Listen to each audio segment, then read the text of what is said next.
Now, Turkey's National Security Council has recommended an extension of the country's state of emergency.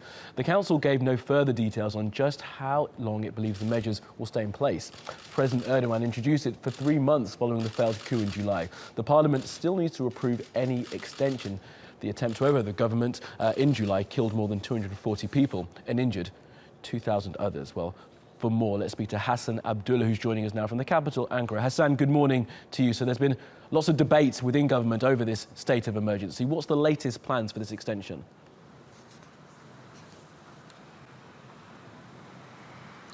Kamali, there have been some intense discussions at the National Security Council meeting. President Recep Tayyip Erdogan and Prime Minister Binali Yildirim initially opposed any extension to the state of emergency.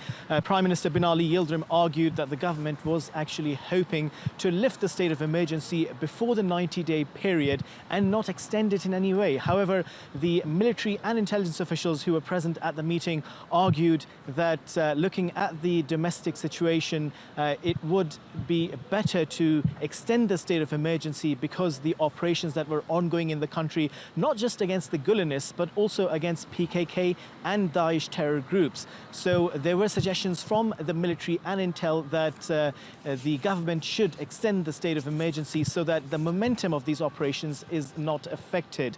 So the meeting went on for much longer than expected. The Defense Minister, Fikri Ishik, had to cancel a number of his engagements because of the extension in that meeting duration. Also, we are getting mixed reaction from the opposition party members. Many of them are saying that the situation in the country at the moment perhaps necessitates that these measures be taken, but they're saying that the government should ensure that it continues to live by the commitments it has offered. Now, obviously, President Recep Tayyip Erdogan had offered assurances that the rights of the people will not be affected. Now, that's the political response. How are the public viewing this possible extension, Hasan? Kamali, we've spoken to a cross-section of people here in Ankara, and the most common response we're getting from people is that they're saying that for them it doesn't really make any difference.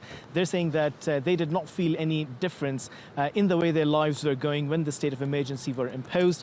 Some people have argued that they hope that this state of emergency or any extension does not have any impact on their democratic rights, but the overwhelming response from the public has been that it doesn't affect their lives and they don't really see any change. They're sort of talking about the long term. They're saying that in the long term, if their democracy and their democratic rights are protected and their life moves on, then they do not have any sort of qualms about it. And they're saying that the government should continue going after the terrorist groups and those who are supporting it.